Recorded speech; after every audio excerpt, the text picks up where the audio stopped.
नमस्कार बच्चों। तो आज की क्लास हम लाइव नहीं ले पा रहे हैं, कुछ कारण हैं ऐसे। तो मैंने सोचा कि क्लास को रिकॉर्ड ही कर दिया जाए। रिकॉर्ड करने के बाद मैं आगे की लाइव क्लासेस सेम वैसे ही लूँगा एज़ यूजुअल जैसे ही चलती है। ठीक है, तो आज के इस वीडियो में हम पढ़ने की कोशिश करेंगे कंसंट्रेशन टर्म्स।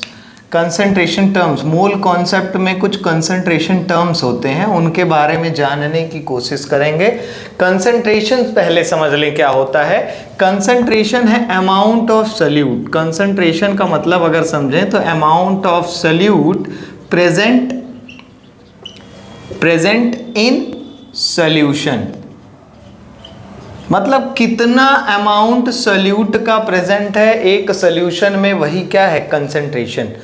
इतना तो समझ आ गया होगा कि कंसंट्रेशन क्या है।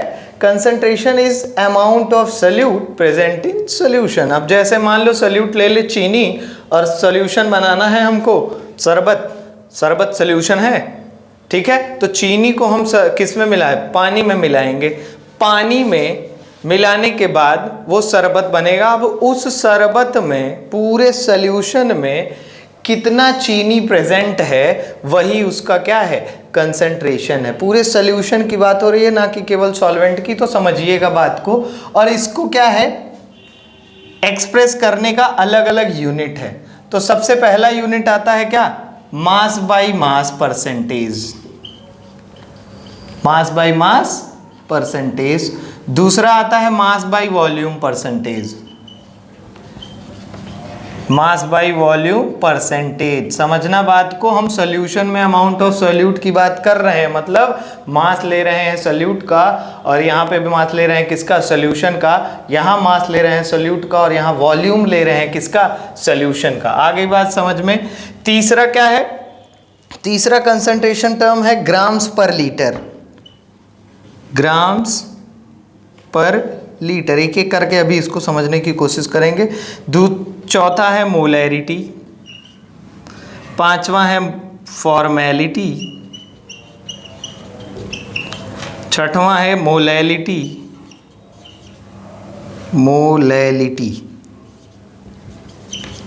और सातवां है नॉर्मेलिटी। ठीक है, मतलब सॉल्यूट का कंसंट्रेशन एक्सप्रेस करने के लिए किसमें? सॉल्यूशन में इतने तरह के हमको क्या मिलेंगे? यूनिट्स मिलेंगे। ये यूनिट है, इसको ही हम समझ लेंगे क्या है। ये कंसंट्रेशन टर्म्स हैं। क्या है? Concentration terms. आगे बात समझ में। तो हम एक एक करके सब समझने की कोशिश करेंगे। देखो इसमें क्या है, दो चीजें परसेंटेज में है, ठीक है, और बाकी सारे क्या है, वो कुछ वॉल्यूम पे हैं, कुछ किस में होंगे, केवल मास पे होंगे। देखते हैं, एक एक करके समझने का प्रयास करते हैं। इतना हमको लगता है कि समझ में आ गया होगा, ठीक है। स्क्रीनशॉट वगैरह ले लेना। तो सबसे पहली चीज हम बात करेंगे किसकी? मास बाय मास परसेंटेज, या वेट बाय वेट भी बोलते हैं इसको। मास बाय मास, इसको रिप्रेजेंट करना है तो वेट बाय वेट परसेंटेज से रिप्रेजेंट करेंगे। हाँ, खास लीजिए सर जी, कोई दिक्कत नहीं है। इस क्लास को जितना कूड़ा बना सकते हैं बनाइए, खांसिए, हंसिए, गाइए, लेकिन ये पढ़ के जाइए। क्या बात, क्या राइम बना है। ठीक है, तो सबसे पहली चीज हम पढ़ेंगे mass percentage.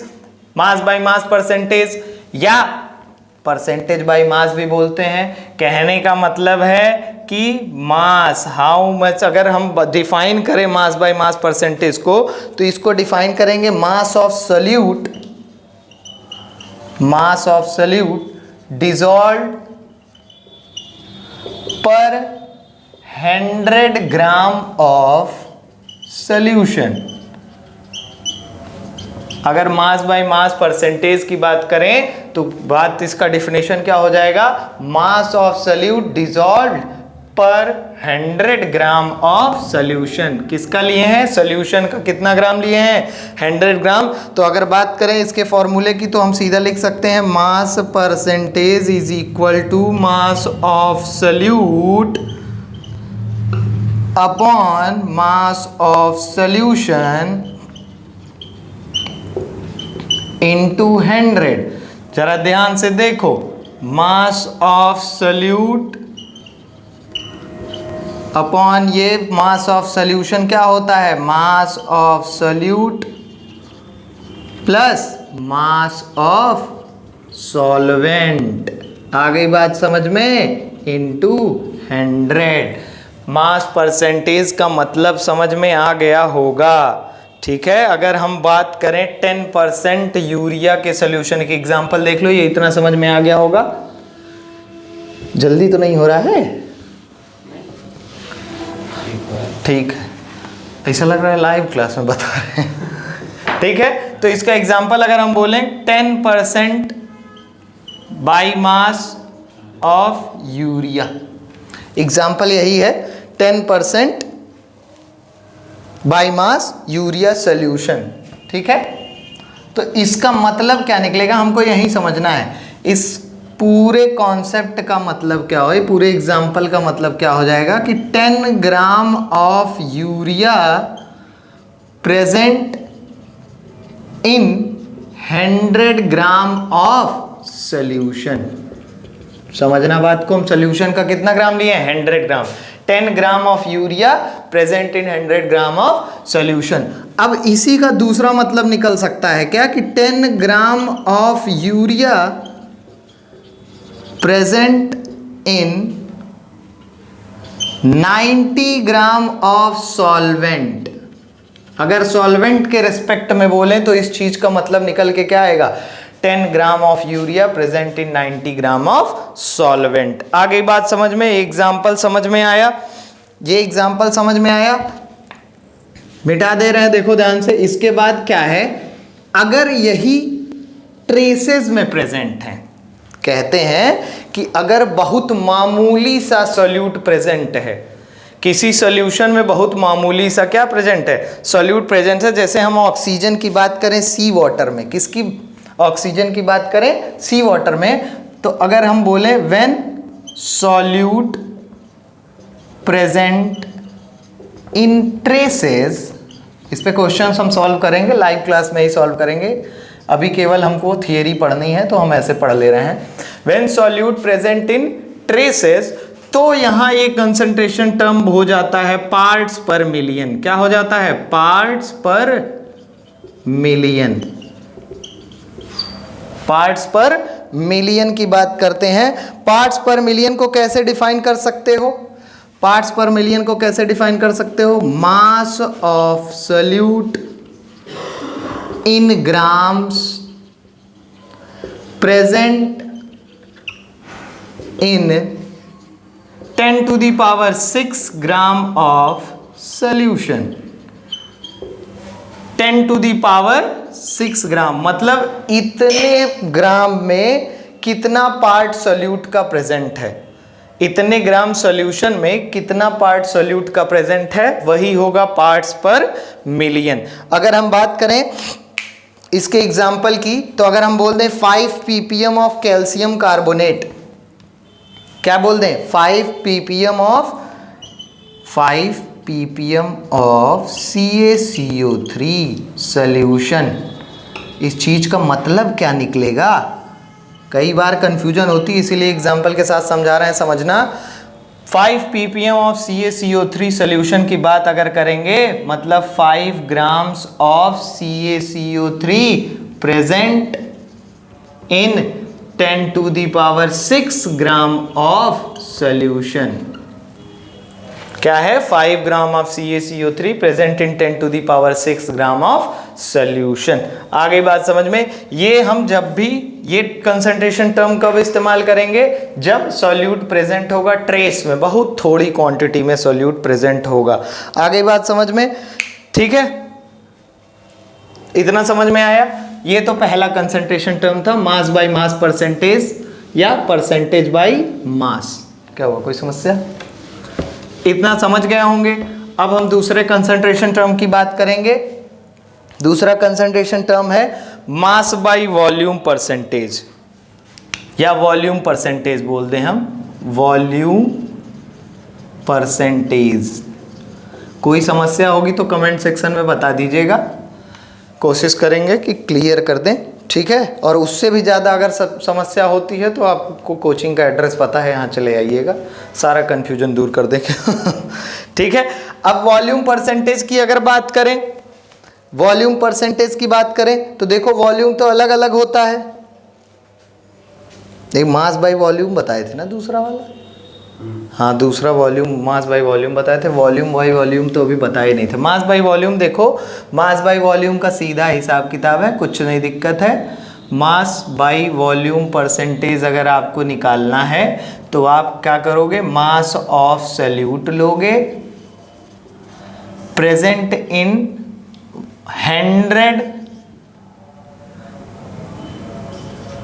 100 units of solution.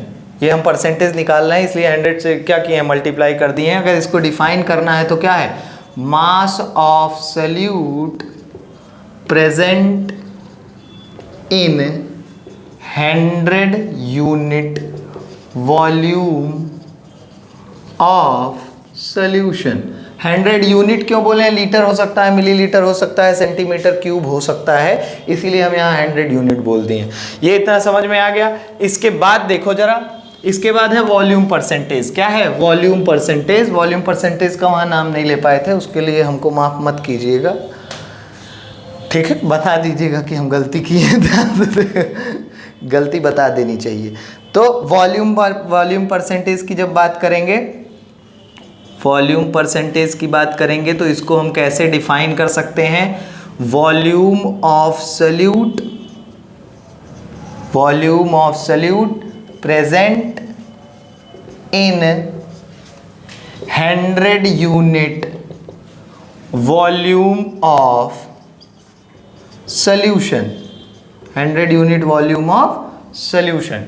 अगर इससे फॉर्मूले की बात करें तो वॉल्यूम परसेंटेज क्या हो जाएगा, volume of solute upon volume of solution into 100। इसको आप दो तरीके से लिख सकते हो, volume of solute plus volume of solvent. आ गई बात समझ में। इसको भी पीपीएम में क्या कर सकते हो, एक्सप्रेस कर सकते हो पार्ट्स पर मिलियन में। जैसे अगर मान लो एटमॉस्फेयर में हमको गैसेस की बात करें, किसकी बात करें, एटमॉस्फेयर में गैसेस की बात करें तो वो ट्रेसेस में प्रेजेंट होंगी कि नहीं प्रेजेंट होंगी। एक एग्जांपल है इसका समझ लो, 10 ppm ऑफ सल्फर ट्राईऑक्साइड है, नहीं सल्फर डाइऑक्साइड है, 10 ppm ऑफ सल्फर डाइऑक्साइड का मतलब क्या निकलेगा कि 10 centimetre cube of sulphur trioxide present in 100 centimetre cube of air. आ गई बात समझ में। तो मास बाई मास को भी पीपीएम में आप एक्सप्रेस कर सकते हो, वॉल्यूम बाई वॉल्यूम को भी आप किस में एक्सप्रेस कर सकते हो, हाँ सल्फर डाइऑक्साइड है। अरे गर्मी की वजह से मेरी हालत ख़राब है, देखो ध्यान से, ठीक है। आप इसको मास बाई मास में भी एक्सप्रेस कर सकते हो, आप इसको वॉल्यूम बाई वॉल्यूम में भी पीपीएम को एक्सप्रेस कर सकते हो। एग्जाम्पल पता चल गया है। यहाँ कभी कभी कन्फ्यूजन होती है, ठीक है, तो अगर कन्फ्यूजन होगी तो पूछ लीजिएगा, बार बार कह रहे हैं, ठीक है, बहुत दयालु हैं हम, ठीक है। क्या हाँ, क्वेश्चन से ज़्यादा क्लियर होगा तो लाइव क्लास में इसके क्वेश्चंस करेंगे, अभी सिर्फ आपको डेफिनेशन की जानकारी चाहिए, ठीक है। तो आ जाओ जरा देखते हैं दूसरा क्या, तीसरा देखते हैं, ग्राम्स पर लीटर। तीसरा है, चौथा है ग्राम्स पर लीटर। ग्राम्स पर लीटर आप समझ रहे होगे, कोई दिक्कत नहीं, सब सॉल्यूशन में ही निकाल रहे हैं, सब सॉल्यूशन में निकाल रहे हैं। अब वहाँ 100 यूनिट ले रहे थे, क्या ले रहे थे, सॉल्यूशन का 100 यूनिट परसेंटेज निकाल रहे थे ना, तो 100 यूनिट ले रहे थे। मास लेना रहता तो 100 ग्राम लेते थे, वॉल्यूम लेना रहता था तो 100 वॉल्यूम लेते थे, जो भी होता। यहाँ क्या है grams, mass of solute in grams, mass of solute in grams present in 1 litre of solution. 1 litre solution में कितना मास सॉल्यूट का क्या है, प्रेजेंट है, ठीक है। इसके उसमें थंबनेल में लिख देना, अच्छा मुझे लिखना, ठीक, mass of solute in gram present in 1 litre of solution. इसी का क्या है दूसरा कंसंट्रेशन टर्म, इसी को हम इस तरीके से भी एक्सप्रेस कर सकते हैं। मोलैरिटी की जब बात करें तो कहेंगे क्या, मोल्स ऑफ सोल्यूट। यहाँ क्या था, मास ऑफ सोल्यूट, यहाँ है moles of solute present in 1 litre of solution. Moles of solute present in 1 litre of solution. तो हम मोलैरिटी को ऐसे अगर लिखें, moles upon volume in litre, तो ये क्या हो जाएगा, मोल इज इक्वल टू क्या होता है, गिवन वेट।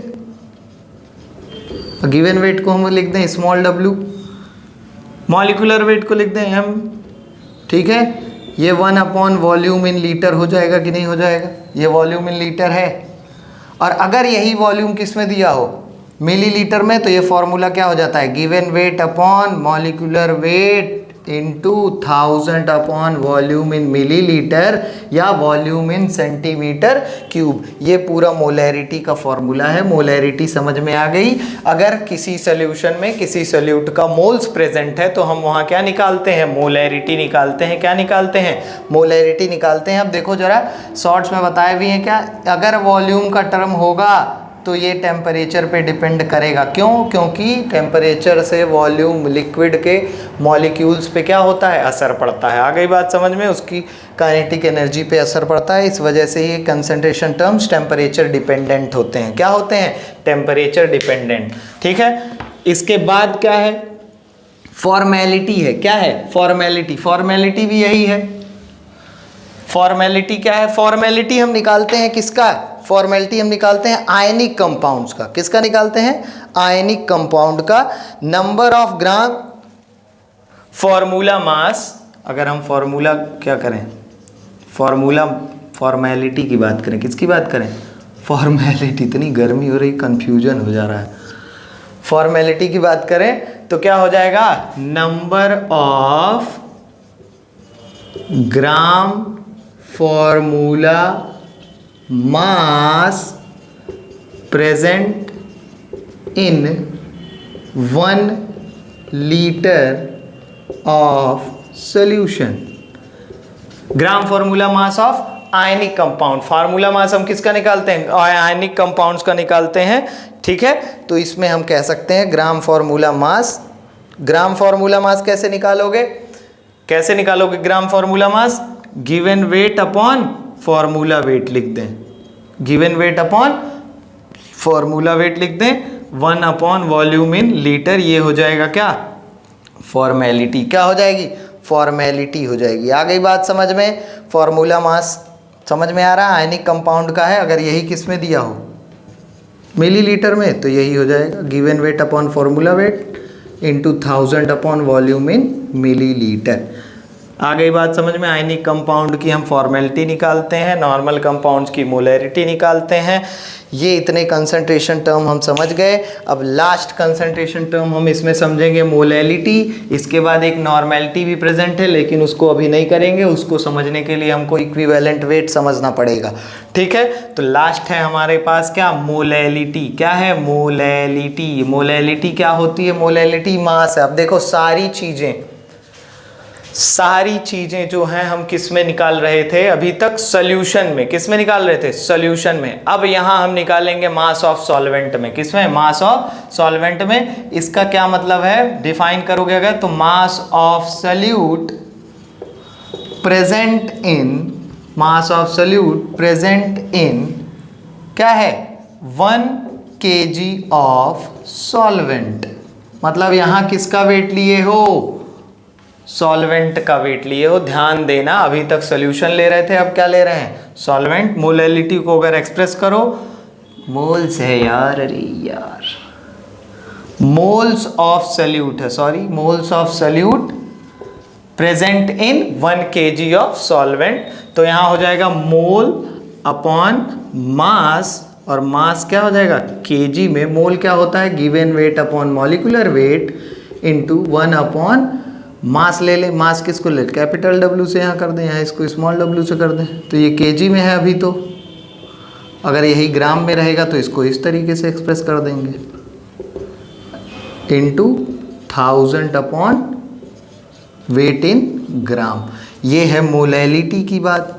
मोलैलिटी के दो फॉर्मूले हैं, इन सारे फॉर्मूले पे हम क्वेश्चन सॉल्व करने की कोशिश करेंगे अगली वीडियो में, तो ये देख लेना अगला लाइव सेशन जब भी लेंगे, ठीक है। अब देखो जरा, यहाँ मास का टर्म है तो ये टेम्परेचर पे डिपेंड नहीं करेगा, मोलैलिटी टेम्परेचर पे डिपेंड नहीं करती है। आ गई बात समझ में? मोलैरिटी टेम्परेचर पे डिपेंड करती है। मोलैरिटी की यूनिट हो जाएगी मोल्स पर लीटर और इसकी यूनिट हो जाएगी मोल्स पर किलोग्राम। आ गई बात समझ में? नॉर्मेलिटी हम लोग पढ़ेंगे जब इक्विवेलेंट वेट के बारे में जानकारी मिल जाएगी।